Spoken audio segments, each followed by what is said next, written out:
kind of... why do you... your face, it's, Oh, so you're here to attack me just 'cause I look different to you? Wanna spit on me, whisper to your friends? What's new? No, I'm sorry. I didn't know how to ask. I've just never met someone like you before. I didn't mean any offense. Innsmouthers' bodies were blessed by the She. You're gonna see a lot of us here, so you better get over it. We are proud of who we are. Wait, what? Like all dumb nerds who don't actually read, I'm a pretty big fan of the Lovecraft mythos. Lovecraft's works inspired an entire genre of existential dread, eldritch monster design, and a very specific atmosphere of fictional horror Americana. Anytime a game comes out that's Lovecraft adjacent, I'll probably pay some attention to it. So, of course, I needed to sit down and give The Sinking City by Frogware Games a try. First, let's address the elephant in the room here. Anytime you bring up Lovecraft or his work on the internet, a 700 IQ genius will show up to tell you about how Old Howard, the fish people are actually racial minorities Lovecraft, was a severely mentally ill racist. This is all true and widely held knowledge among pretty much everyone. I'm not going to be discussing it in this video because that's not what my videos are about. Just trust me when I say the game addresses it pretty effectively. Alright, so what is The Sinking City supposed to be? Well, you play as Charles Reed, a detective whose strange paranormal abilities and visions have led him to the small, isolated New England town of Oakmont, just down the way from Innsmouth. Oakmont is currently in the throes of an apocalyptic flood and various other strange, nightmarish events ravaging the city, and it's your job as a hard-boiled detective to take no nonsense and get to the bottom of things. The Sinking City is more or less an open-world detective simulation. It's a pretty big game, and we have a lot of ground to cover, so let's get right into talking about some game design and talk about the simulation aspects of the game first. This game has 4 key mechanics and menus that add to the feel of being a detective on the case. I'm going to need to explain all 4 of these in some detail to give you context for the rest of the video, where I explain how they all operate together and some of the shortcomings they cause.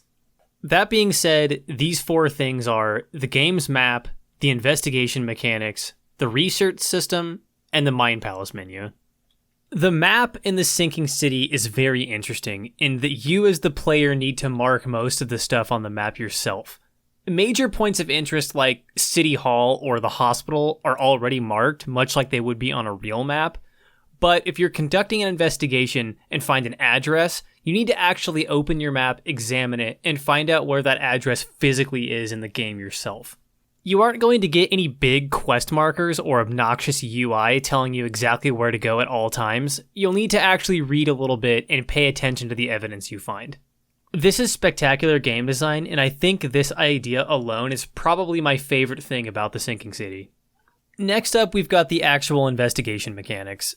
Generally in The Sinking City, you'll be given an investigation that will eventually lead you to finding a crime scene. You investigate the crime scene by wandering around and interacting with various points of interest until you've collected enough information to uncover what happened. Once you've collected enough information, the game's paranormal elements kick in, and you can step into the Danny Phantom ghost zone and see several sets of events that unfolded in the past. Then you need to put these events in the correct order, and that will allow you to move on to the next part of your investigation. This system is engaging at first, but falls short later on for reasons I'll explain once I'm done covering the rest of the mechanics I mentioned. Moving on, we have the research system. Sometimes you'll find a piece of evidence that you need to research at an archive. Maybe, for example, you find evidence that someone involved in a crime scene was injured. In that case, you head to the hospital and rifle through their medical records that are for some reason public until you can confirm that the patient you're looking for is in the hospital. Then you can interrogate them for further information. Just looking for someone. Captain Sanders. Captain Sanders? Never heard of him. I'm Joseph Willow. You should probably look somewhere else. That's funny. The records say you were admitted for an axe wound, just like a certain Captain Sanders got in the Port Massacre. Spill. At first, this system seems incredible. Every time you get new information, you think, do I need to research this? Which archive should I use? Should I look for court documents at City Hall? Should I look for police reports at the police station? Let me give you a real example of how this played out in my playthrough.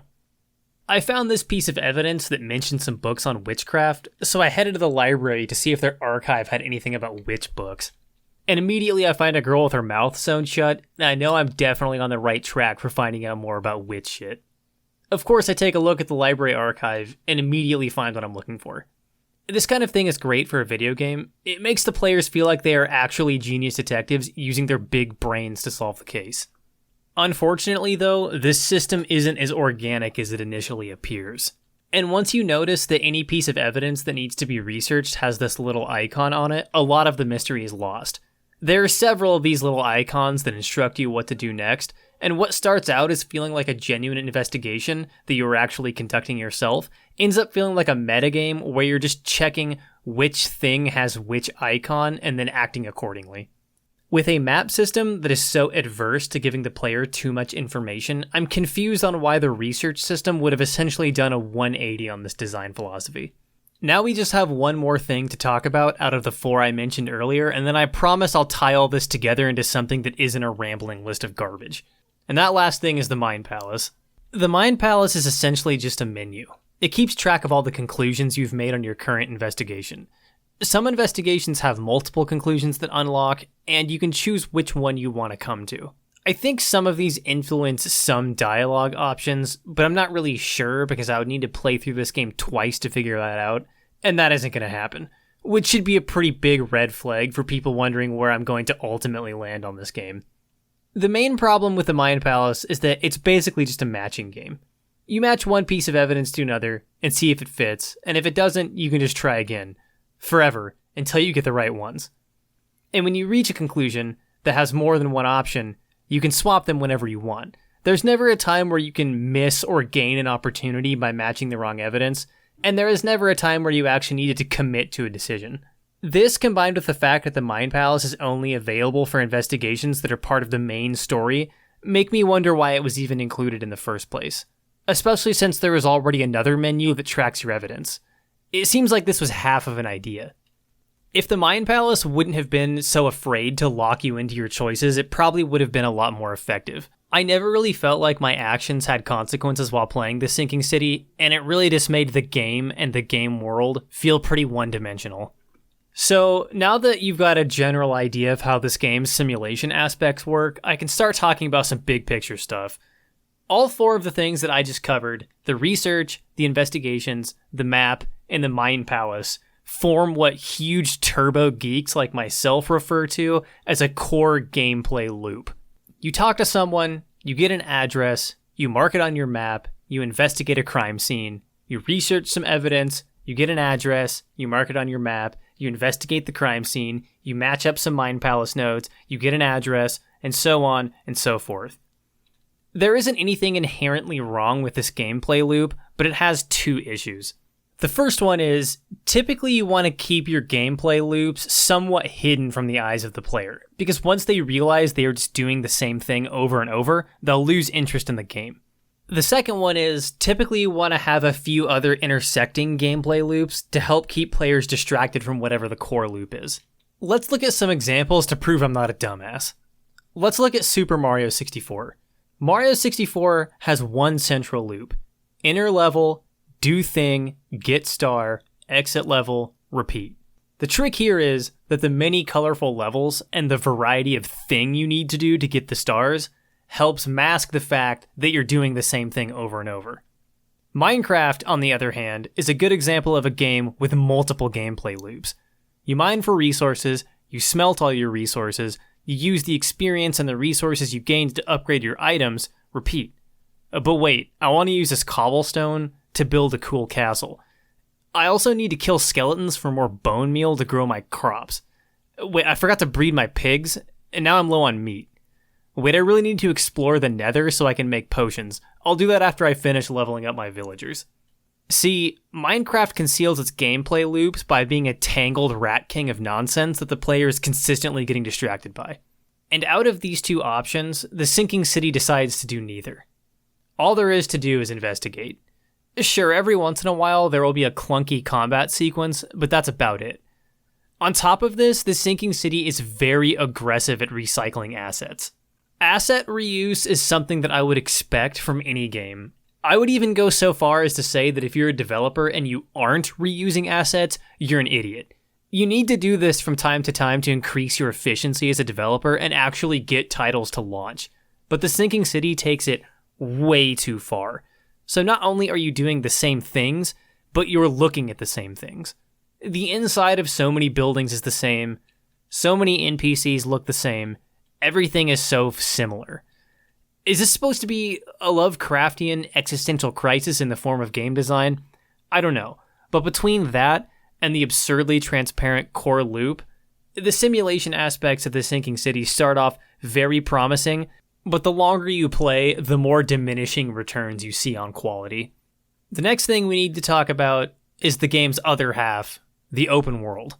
Generally, in my opinion, if you're going to make your game open world, it's for some combination of two reasons. One, you want to prey on the human desire to explore, and two, you want to let players progress through the game's content non-linearly in the way that they see fit instead of pushing them down a predetermined path. An open world isn't the only way to do either of these things, but it's one very common way of going about it, especially in modern games. So how does the Sinking City handle exploration? Well, it doesn't really. Oakmont is a big city, but there isn't much to do in it other than the investigations you're given. Exploring the city doesn't have much of a point. There are these areas called infested areas that have more enemies and more resources / crafting supplies to pick up, but the game gives you plenty of these outside of these areas, so it's never worth expending resources to run through them or explore them at all. They end up just being big sections of the map you generally want to avoid. On top of this, exploring the map will often lead to a very awkward situation where you stumble on something that will be relevant later on in the story, but the main character has no comment on it at the time being, and there's nothing to be done unless you've been specifically told to investigate that area. When I'm playing a game as a detective, I would expect him to have an opinion when I come across something like this, and it really takes me out of the experience to have him essentially completely ignore it. In good open world games, if you accidentally stumble upon something that will be important later, you'll get a tip to talk to an NPC you might have missed, or you'll find something that will start you on the right track to understanding what you just found. In the Sinking City, you just go, oh well, guess I'm not supposed to be here. And that really makes you feel like the open world is a bit of a scam. So basically, exploring Oakmont is borderline disincentivized, but that's not the only contributing factor to this game's flat open world. A lot of this game's problems with how the open world is handled comes down to the sheer size of the map. Oakmont is way too big for its own good, and since there is no reason to explore, you're going to be trying to figure out the quickest routes around town, and that usually involves going to the nearest fast travel point and traveling to whichever fast travel point is nearest to your next location. Most of the map you aren't even going to bother with. This begs the question of why the city is so big in the first place. Removing fast travel locations and making Oakmont about half the size probably would have gone a long way to making this open world feel a lot less artificial. It also would have made it a lot less necessary to reuse so many assets. And all of that covers my biggest two issues with this game. The open world elements are very poorly executed, and a lot of the investigation mechanics either feel half done or have such transparent design that it removes you from the experience. But this game has a few more lesser systems I want to cover before we move on to the more creative elements like story and character design. I don't have much to say about these, so get ready for a bad game design lightning round. I mentioned the combat system already. It's clunky and has terrible gunplay, but that's fine. This is a detective horror game and not a shooter, so I don't really need this part of the game to be polished. The real frustrating thing here is that most combat situations take place in cramped houses, the enemy placement is annoying, and most of the time when you die, it's because you got swarmed by 5 enemies in a room the size of a walk-in closet. Next up is the crafting system. This game has a crafting system for some reason. Resources aren't scarce, you never have to make a choice between which ammo you want to craft, or whether you should use your materials for a grenade or a health kit. You're just inundated with massive amounts of trash to keep your inventory capped out at all times. This system adds literally nothing to the game, and I would have rather just been finding ammo the entire time, rather than adding the pointless extra step of having to craft it. Lastly, the Sinking City has RPG mechanics. That's all I can say about that. You have skill points, they do stuff, it's not compelling, and also adds nothing to the game.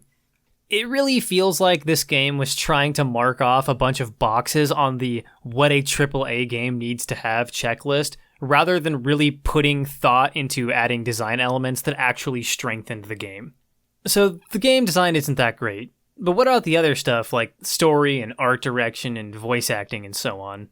Well, I actually like the look of this game a lot. Oakmont is presented very well. It's run down, wet, dirty, and full of maniacs. This combined with that New English port town aesthetic makes it a great setting for some Lovecraft shit to go down. A lot of the character designs are fun too. The Innsmouthers are the perfect level of gross. The monsters have a perfect Lovecraftian horror theme. This guy's a fucking gorilla. The actual 3D artists that worked on this game nailed it. I really enjoyed the general atmosphere of this game and interacting with characters around town, but it's a shame that the game part of the game didn't do a very good job of propping up these great artistic choices. Voice acting is pretty hit or miss. All the Innsmouthers are voiced by the same guy. He does a great job. Not much to tell, sadly. It was a man, that much I know. He snuck in while I was upstairs, tried to steal the fishies, but I heard him. Nearly got him with a harpoon by Kay, but I missed in the dark. He got away, that Dane, but I wonder, why steal what you can get for free? Doug Cockle does his best David Hayter impression when voicing Charles Reed. Let's just say I tend to see things that others miss. And anyway, what have you got to lose? Sounds like you could use every man you can get. And the gorilla has some strong BBC documentary energy. Those fish-faced freaks have overrun this city since the police burned Innsmouth to the ground. But now, those filthy migrants occupy half this damned city. The port, Grimhaven Bay, Salvation Harbor, the shells, they are everywhere. But then you also have characters that sound like this. She asked the dead who came before, and they asked their dead like you ask her now. This is the cycle. Finally, it's time to make like a real hack YouTuber and get into story time. The Sinking City is story-driven, so how's the writing? Well, it's pretty standard Lovecraft fare. You've got the cult, you've got the ancient sleeping evil, the fish people. You know how it is. The part where the story could have been a lot more interesting is actually exploring some of the side characters around town. For example, Oakmont has 3 influential wealthy families, the Throgmortons, the Carpenters, and the Blackwells. The game refers to them as the Grand Families, and it's heavily implied that they're fighting for control over Oakmont. The Throgmortons have 8 blood, the Blackwells got some of that sweet, sweet fish DNA, and the Carpenters are a crime family. They're all very interesting, but unfortunately their conflict and their stories are all just barely touched on as the story progresses farther into cliche old god territory. This guy's dad literally fucked a gorilla. Please tell me more about that. 1891 must have been a busy year for Francis. Honestly, I would have much rather this storyline been about the general politics of all the psychos in Oakmont, more so than whatever boring elder deity is asleep under the city. Like, we have the KKK and fish humans living in the same city as a mafia-style crime syndicate and an uber-wealthy gorilla grodd. Expand on that. Cthulhu can fuck off. The delivery of the story is also sort of strange. Characters will just sort of spontaneously drop in and out of the story, and it's kind of difficult to follow. Gorilla Grodd's storyline just sort of ends, and you won't see him again unless you go out of your way to go back to his house. This professor lady shows up after a bunch of hype, and then dies off-screen after one cutscene. It really just feels like a movie where the story is progressing from one scene to another scene, but there's no glue to hold each scene together. There are some highlights here and there where you feel like you're actually making difficult choices, like, for example, choosing if it's a good idea to let this lady monkey's paw her kid back to life, or trying to decide if you should trust the 3,000-year-old Mayan vampire, or the white guy with face tattoos. But at the end of the day, your choices don't really feel like they matter, which is an all too common problem in story-driven games. All 3 of the endings are also subpar and don't really answer any questions. And you can access all 3 endings by just loading your save and picking one of the other ones. Your actions during the game don't affect which underwhelming ending cutscene you see. The ending of The Sinking City has the exact same problem that the ending of Vampire had. Here's a clip from my old Vampire video explaining what I mean. So because this game has a huge gimmick of a large interconnected web of characters and plot lines that are all supposed to actually matter, they created a situation where it's theoretically possible the player could have killed all or most of the important characters in the story by the time they reached the end. This meant that they either had to write and program a bunch of multiple endings or write one ending that had nothing to do with anything, so whatever choice the player made, the outcome was the same. The final note I'd make about the story is just that the side missions are boring. There's not much else to say about them. I did find one that was fun. The library lady has a side investigation where you hunt down the witch that sewed her mouth shut, and it ends in a basement shootout with a 100-year-old witch. This was fun and made me feel like I was playing an Army of Darkness game or something. Yo, she-bitch. Let's go. So, would I recommend The Sinking City? I don't think so. Maybe if you're a Lovecraft superfan, you might get some mileage out of the references to his work, some of which are subtle, some of which are not as subtle. But in general, The Sinking City is a game with fun characters, an interesting design, but really falls short when it comes to being compelling as an actual video game. Also, just for the record, the best Lovecraft game is Bloodborne. If you want to see more content like this, consider subscribing. You should also follow me on Twitter if you don't want to miss any important updates. Thank you for watching, and I'll see you in the next video.